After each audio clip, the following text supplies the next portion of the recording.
कहाँ से आए आप? पटियाला जिला। पटियाला से। कोई हिमाचल से भी है, पंजाब से भी है? हरियाणा से। कालका से आए हैं आप? कहाँ से आए? मोहाली पंजाब से।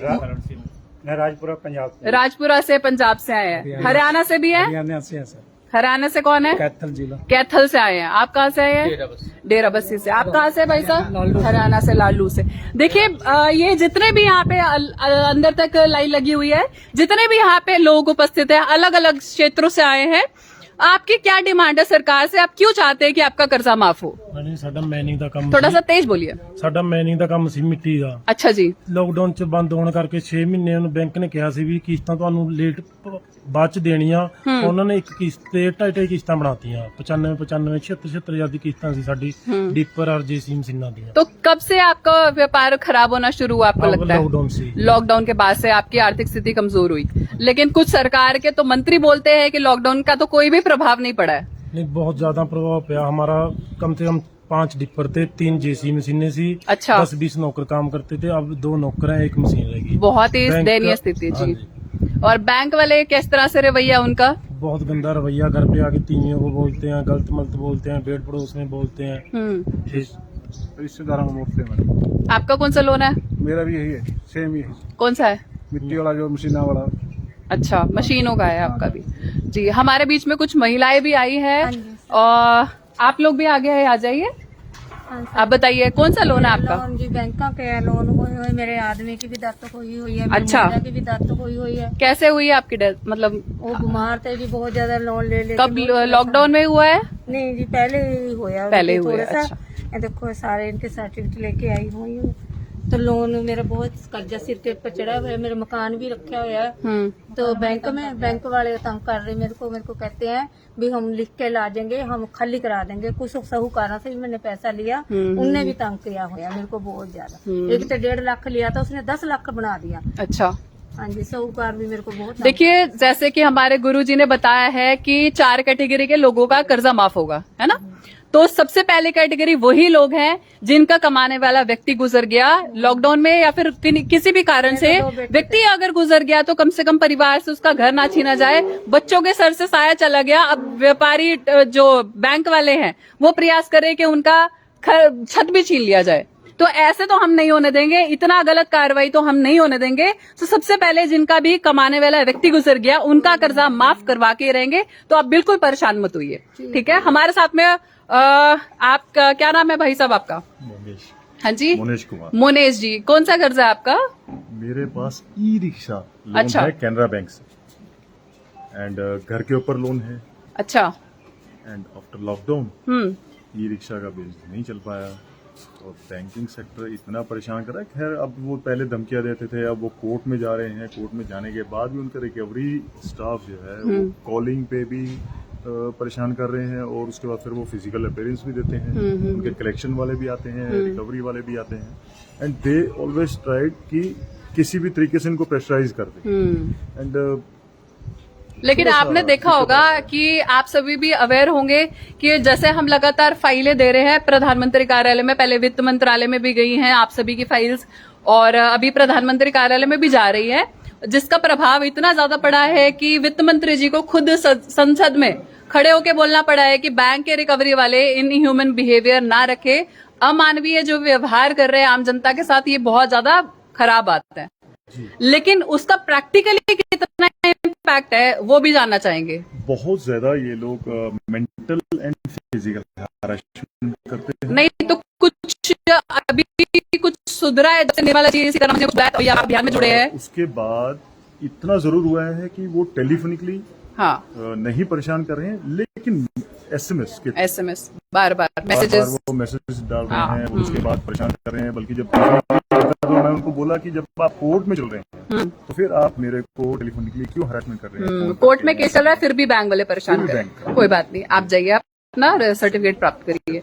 हाँ जी, आपका क्या? मैम मेरा नाम सुखविंदर सिंह है जी। क्या काम करते हैं आप? मैम रेस्टोरेंट का काम था मेरा। अच्छा जी। मैम नोटबंदी के दौरान काम बंद हो गया। अच्छा। उसके बाद काम बंद होता होता सारा कुछ ही चला गया। तो अब लास्ट में मैम बैंक वाले इतना परेशान कर रहे हैं कि वही सेम बात है, फोन के बाद कोर्ट में भी चला गया केस।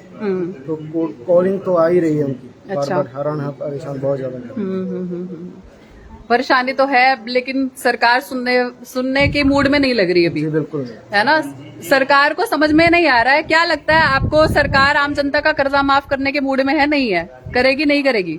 सर कराएंगे। हाँ, सर तो जरूर कराएंगे। नई सरकार करेगी, सरकार बदलेंगे। हाँ, मोदी जी से आपकी क्या मैं अगर पूछूं कि मोदी जी को अगर आप लोग एक संदेश देना चाहे कि तो वो संदेश क्या होगा?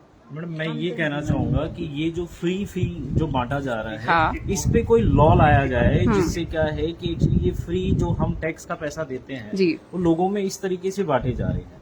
मेरी खुद की एक सोलर कंपनी है, 2014 से मैं क्या सोलर फ्री बांटा जा रहा है? थोड़ा सा डिटेल में या तो विस्तार में यहाँ आप बताइए। पंजाब में देखेंगे मैडम, हाँ। तो मेरी 2022 की जो टर्नओवर थी वो 11 करोड़ की थी। अच्छा जी। उस बेसिस पे गवर्नमेंट बैंक्स ने मुझे अनसिक्योर्ड बिजनेस लोन दिए। ठीक है। यहाँ पर आम आदमी पार्टी आई और इन्होंने 300 यूनिट बिजली फ्री कर दी। आज के टाइम पे ये होता है कि मेरे जैसा बंदा जो है, मैं टैक्स देने के लिए लाइबल हूँ, मेरा माइनस में 90 रुपए बिल आता है। आप ये देखिए कि पंजाब में कितने लोग होंगे जिनका इलेक्ट्रिसिटी बिल जो है फ्री हो गया है। इस तरीके से ये थोड़ा सा समस्या से हटके है। अभी हम वैसे एक समस्या पे काम कर रहे हैं, कर्जा। अगर आपको कर्जे से रिलेटेड कोई समस्या है, अगर आप अपनी बात बताना चाह रहे हैं तो आप बता मैडम सकते वही हैं। कर्जा है ना कि हाँ। मैंने जो अपना बिजनेस एक्सपेंशन के लिए जो कर्जा लिया था बैंक से, जी। मेरी जो सेल जो 95 लाख रुपीस की मतलब मंथली होती थी, वो आज 15 लाख रुपए पे आके ठहर गई। अब मेरे पास में ऑप्शन ये हो जाता है कि या तो मैं पंजाब से बाहर जाके काम करूं, या फिर मैं एक्चुअली क्या है कि इस बिजनेस में मतलब मैं कर्जे में बुरी तरीके से डूब चुका हूं। मेरी 11.5 लाख रुपए की ईएमआई जाती है बैंक। देखिए, अभी जो हमारा प्रयास यही है कि वर्तमान की सरकार जो हमारी केंद्र में सरकार है, हम उनसे हाथ पैर सब जोड़ रहे हैं। प्रयास यही कर रहे हैं कि अगर बड़े बड़े उद्योगपतियों को राहत दी जा सकती है, उनको अलग अलग नाम से राहत दी जा रही है। ऐसे ही नहीं कि व्यापार 1500% 5 साल में व्यापार बढ़ गए और आम जनता का लॉसेस में चले गए। 5 साल में किसी आप में कोई एक व्यक्ति बता दो किसी की 15% आपकी आर्थिक स्थिति बढ़ी हो 5 साल में, बताइए। आप बताइए 5 साल में किसी एक व्यक्ति की कमी हुई है मैडम, मेरे हाँ। कमी हुई है जी बड़ी। बड़े बड़े उद्योगपतियों की कुछ 100-200 परिवारों की ही आर्थिक स्थिति कैसे बढ़ रही है? तो मिलीनियर में जा रहे हैं। हाँ, वो तो उनका तो कहाँ से कहाँ पहुँच रहे हैं, कहीं ना कहीं तो सहयोग कर रही है सरकार। 804 का मेरा सपोर्ट कर रही है, सरकार गवर्नमेंट सपोर्ट कर रही है ना, आम पब्लिक ਨੂੰ भी सपोर्ट होनी चाहिए है। लाखों करोड़ के कर्जे राइट ऑफ किए जा रहे हैं, किसी ना किसी तरह से तो सहयोग कर रही है सरकार। तो आम जनता का होना चाहिए, नहीं होना चाहिए? हाँ, जोर से बोलिए, आइए साथ में, सभी आइए साथ में। आम जनता का कर्जा माफ होना चाहिए, नहीं होना चाहिए? हाँ, जोर से बोलिए कि सरकार के कानों तक आवाज जानी चाहिए। आम जनता का कर्जा माफ होना चाहिए। आम जनता का कर्जा माफ करना पड़ेगा।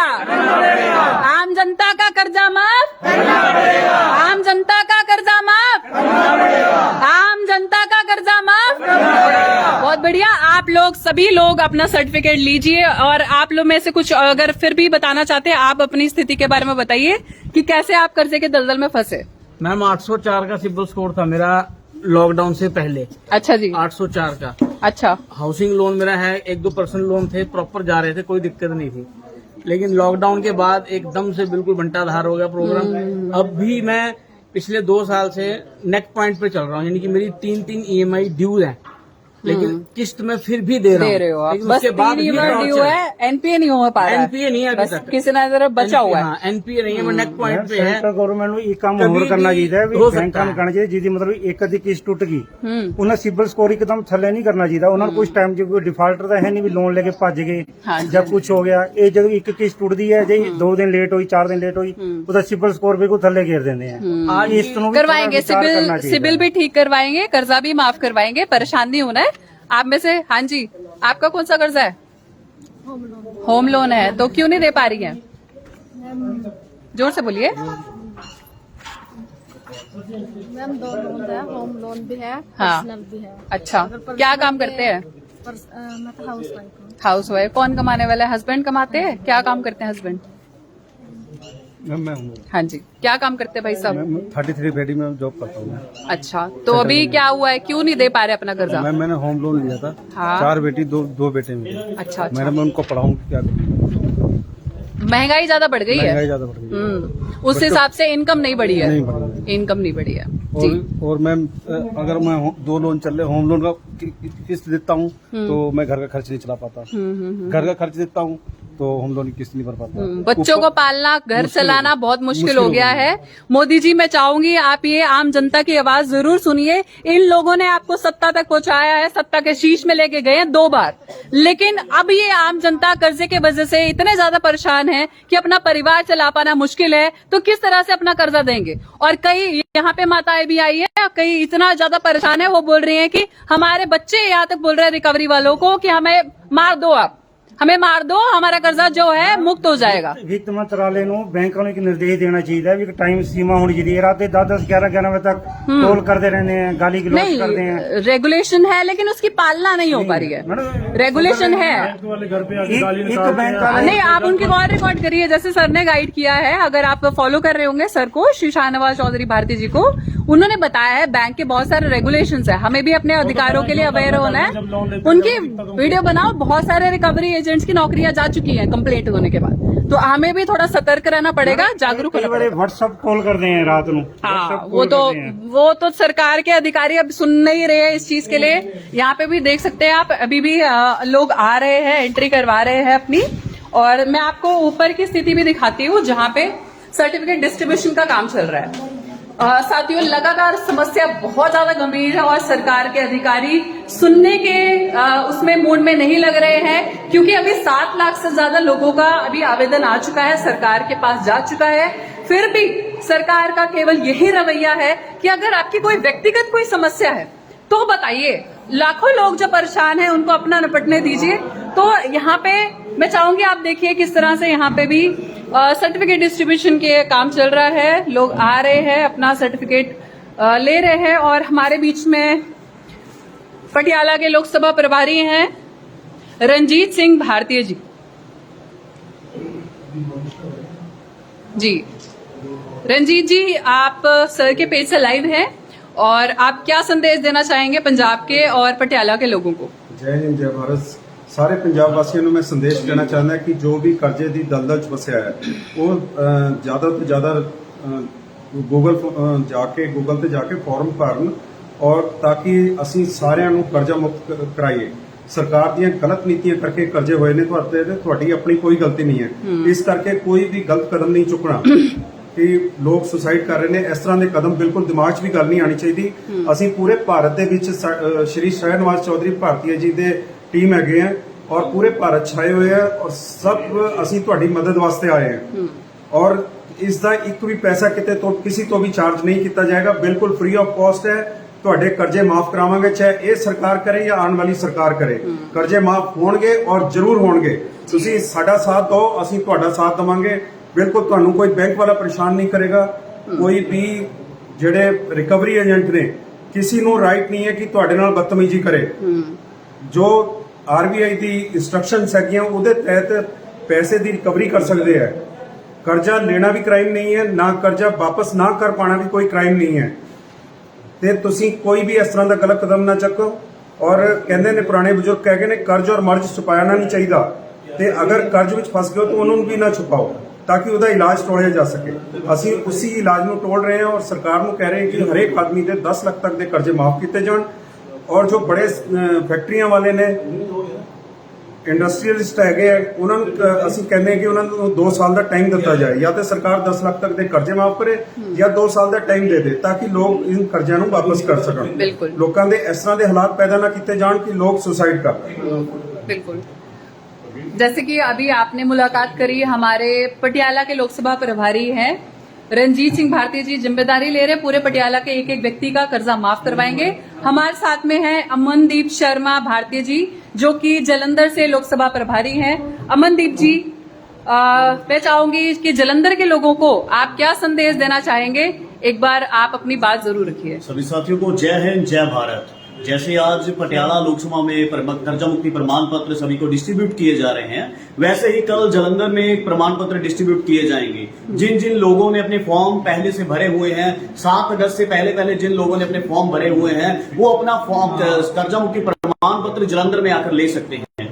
किसी प्रकार का किसी से डरना नहीं है, कोई धमकाए। ये कर्जा मुक्ति प्रमाण पत्र सिर्फ आपके लिए प्रमाण पत्र नहीं, एक रामबाण की तरह काम करेगा, और ऐसा रामबाण काम करेगा जिससे बैंक भी काम चलेगा। अगर आप कोर्ट से कोई नोटिस आया वहां भी ये चलेगा, अगर साहूकार आपको तंग करे ये प्रमाण पत्र वहां भी काम करेगा। ये प्रमाण पत्र कोई आम प्रमाण पत्र नहीं है, ये धार्मिक एकता ट्रस्ट की तरफ से दिया गया प्रमाण पत्र है और आपके लिए हर तरह संभव मदद करेगा। जालंधर के लोग अगर मेरे से संपर्क करना चाहते हैं, किसी प्रकार की कोई परेशानी है, तो आप 9878382226 पर संपर्क कर सकते हैं। बहुत बहुत धन्यवाद। ये थे हमारे साथ में अमनदीप शर्मा भारती जी, जो कि जालंधर के लोकसभा प्रभारी हैं। और जैसे कि अमनदीप जी ने कहा कि लोगों परेशान भी रहते हैं, उनको समस्या का समाधान करने का प्रयास करते हैं।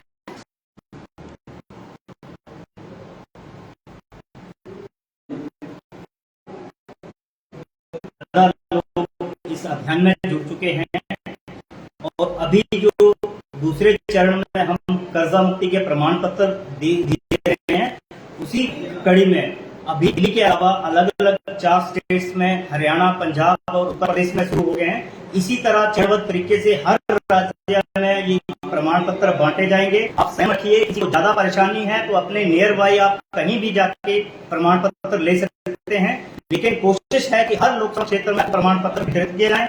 ये प्रमाण पत्र आपके लिए एक हथियार की तरह काम करेगा। आपको रिकवरी वाले, बैंक वाले, साहूकार जो भी परेशान कर रहे हैं, उनको आप इसकी कॉपी दीजिए, उनसे बात करिए, उनसे कहिए कि मैंने आवेदन किया भारत सरकार के पास और ये मेरा प्रमाण पत्र है, ये जानकारी है जो मैंने सरकार की।